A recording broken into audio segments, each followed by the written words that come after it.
Adilabad cement పరిశ్రమను తెరిపించేందుకు కేంద్ర ప్రభుత్వం మోకాలడ్డుతోంది. రాష్ట్ర సర్కారు నడిపిస్తామన్నా కేంద్రం మాత్రం తుక్కుకు అమ్మేసి చేతులు దులుపుకోవాలనుకుంటోంది. ఎందుకు అలా జరుగుతోంది?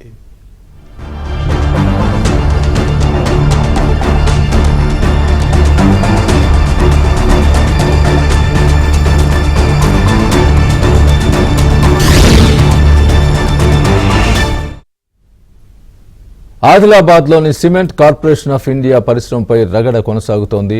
పునరుద్ధరణ హామీని విస్మరించిన కేంద్ర ప్రభుత్వం సామగ్రి వేలానికి ప్రకటన జారీ చేయడం ఇప్పుడు దుమారం రేపుతోంది. తిరిగి తెరిపిస్తామని గెలిచిన బీజేపీ ప్రజా ప్రతినిధుల వైఖరిపై విమర్శలు వెల్లువెత్తుతున్నాయి.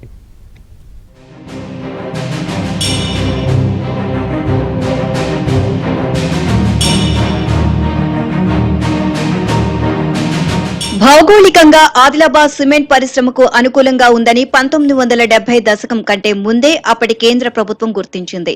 అనుకూలమైన రోడ్డు, రైల్వే రవాణా సౌకర్యంతో పాటు 100 ఏళ్లకు తరగని ముడి సరుకు పుష్కలంగా ఉండడంతో 1978-79 సంస్థకు భూమి పూజ జరిగింది. 1982 ఆగస్టు 15న సిమెంట్ ఉత్పత్తిని ప్రారంభించింది. 2 ఏళ్ల వ్యవధిలోనే అంటే 1984 మే మాసంలో అప్పటి కేంద్ర భారీ పరిశ్రమల శాఖ మంత్రి ఎన్డీ తివారీ, ఉమ్మడి ఆంధ్రప్రదేశ్ ముఖ్యమంత్రి ఎన్టీ రామారావు చేతుల మీదుగా సిమెంట్ అమ్మకాలను ప్రారంభించింది.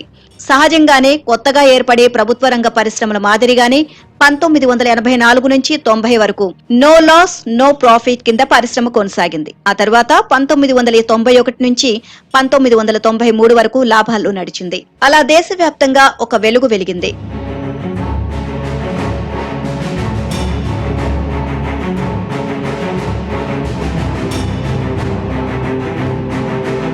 ఆదిలాబాద్ మండలం పరిధిలోని ల్యాండ్ శాంగ్వి, బెల్లూరి, ఆటి గ్రామాల శివార్లో కొనుగోలు చేసిన 774 ఎకరాల్లో నిక్షిప్తమై ఉన్న సున్నపు రాయి మరో 100 ఏళ్లకు సరిపోతుంది.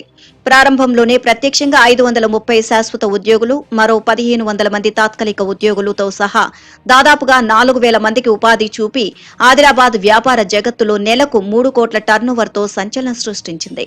అంతా సాఫీగా సాగుతున్న సంస్థలో 1991-92లో అప్పటి కేంద్ర ప్రభుత్వం నూతన ఆర్థిక విధానాలను అమలు చేయడంతో పరిశ్రమ మనుగడని ప్రశ్నార్థకంగా మారింది.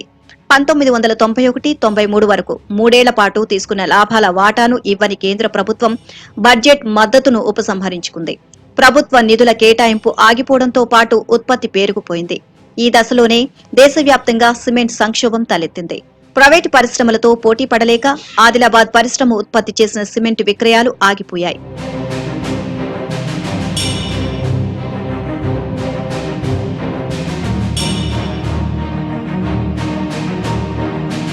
గత్యంతరం లేని పరిస్థితుల్లో 1995-96 తర్వాత దీన్ని ఖాయిలా పరిశ్రమగా ప్రకటించారు.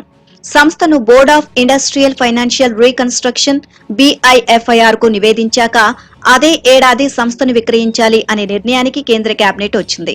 అంతేకాదు ఆదిలాబాద్ పరిశ్రమను తిరిగి తెరిపించాలి అనే దానికి బదులు అసోంలోని పరిశ్రమను చేర్చడంతో CCI కష్టాల్లో పడింది.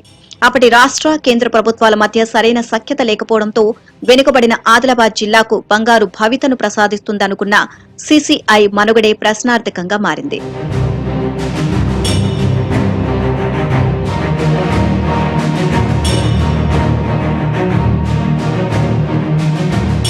ఎన్డీఏ సర్కార్ ఈ పరిశ్రమను అమ్మేందుకు 3 ఏండ్ల నుంచి ప్రయత్నిస్తూనే ఉంది. మొదటిసారి స్క్రాప్ ఈ వేలంలో భాగంగా 2022 మే 5న ఆన్లైన్లో బిడ్లను ఆహ్వానించింది.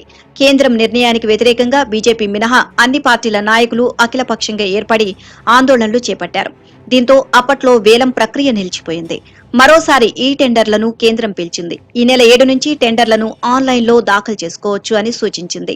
మూతబడిన ఆదిలాబాద్ సిమెంట్ పరిశ్రమలో 71 పరికరాలకు సంబంధించి వేలం ప్రారంభ ధర 43.30 కోట్లు ఉంటుంది అని అధికారులు ప్రకటించారు. సిమెంట్ తయారీకి అపారమైన వనరులు ఉన్న కేంద్ర ప్రభుత్వం మొండి వైఖరితో పరిశ్రమను విక్రయానికి పెట్టడంపై స్థానిక నేతలు తీవ్ర ఆగ్రహాన్ని వ్యక్తం చేస్తున్నారు.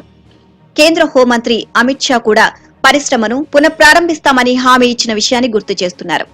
మీ ప్రభుత్వం యొక్క వైఖరి సిమెంట్ కార్పొరేషన్ ఆఫ్ ఇండియా పైన స్పష్టంగా జవాబు చెప్పాలని చెప్పి నేను స్థానిక పార్లమెంట్ సభ్యుల్ని, శాసనసభ్యుల్ని, బీజేపీ ప్రభుత్వాన్ని క్వశ్చన్ చేస్తూ ఉన్నాం. ఎందుకంటే మీరు ఇంకా ఎన్ని రోజులు ప్రజల్ని మోసం చేస్తారు, నిరుద్యోగుల్ని మోసం చేస్తారు, భూ నిర్వాసితులను మోసం చేస్తారో మీ హద్దు దాటిపోయింది. మీరు ప్రకటనకే పరిమితమైనరు. ఆదిలాబాద్ లో ఇలాంటి మరో పరిశ్రమ కొత్తగా ఏర్పాటు చేయాలంటే కనీసం 2 నుంచి 3 వేల కోట్లు పెట్టుబడి పెట్టాల్సి ఉంటుంది. కానీ 2010లో కేంద్రం నియమించిన ఓల్టెక్ అనే ఏజెన్సీ ఆదిలాబాద్ లోని సిమెంట్ పరిశ్రమను తిరిగి తెరిపించాలంటే 400 కోట్లు సరిపోతుంది అని తేల్చింది. ఈ నేపథ్యంలో తాజాగా పెరిగిన అంచనాలకు అనుగుణంగా కేంద్ర బడ్జెట్లో నిధులు కేటాయిస్తే అన్ని విధాలుగా మద్దతిస్తామని రాష్ట్ర ప్రభుత్వం చెబుతోంది. కేంద్రం వాటాగా 51%, రాష్ట్రం వాటాగా 49%గా పనిచేయడానికి సిద్దమేనని ప్రకటించింది. అదీ కాకుంటే రాష్ట్ర ప్రభుత్వానికి అప్పగించినా నడిపించడానికి సిద్దమేనని తేల్చి చెప్పింది. అయినా కేంద్రం వీటన్నిటిని పరిగణలోకి తీసుకోకుండా ఏకంగా తుక్కు కింద యంత్ర సామగ్రిని విక్రయించడానికి సిద్దపడడం ఆందోళన కలిగిస్తోంది. కేంద్రం తీరుపై జిల్లా బీజేపీ ప్రజా ప్రతినిధులపైన విమర్శలు వస్తున్నాయి. ఆ రకంగా ప్రయత్నాలు చేస్తున్న తప్పితే ఎక్కడ కూడా మా ప్రయత్న లోపం లేదు. ఇక్కడ అధికారం బీజేపీది లేదు. అయినా మేము దేనికి వెనకాడతలేదు. దండం పెట్టే దగ్గర పోయి దండం పెడుతున్నాం. మిగతా వేసే దగ్గర ఏం చెప్పాలో అని చెప్తున్నాం, ఒత్తిడి తీసుకొస్తున్నాం. మా వంతు పూర్తి ప్రయత్నం చేస్తున్నాం. కానీ తప్పకుండా ఆదిలాబాద్ ప్రజలకు ఏవేవైతే కావాలో అవన్నీ కూడా త్వరలోనే సాకారం కాబోతుంది. ఈ నేపథ్యంలో కేంద్రం తుక్కుగా విక్రయించకుండా రాష్ట్ర ప్రభుత్వం కూడా చొరవ తీసుకోవాలి. లేని పక్షంలో దశాబ్దాల చరిత్ర గల ఆదిలాబాద్ సిమెంట్ పరిశ్రమ కథ ఇక ముగిసినట్లుగా భావించాల్సి ఉంటుంది.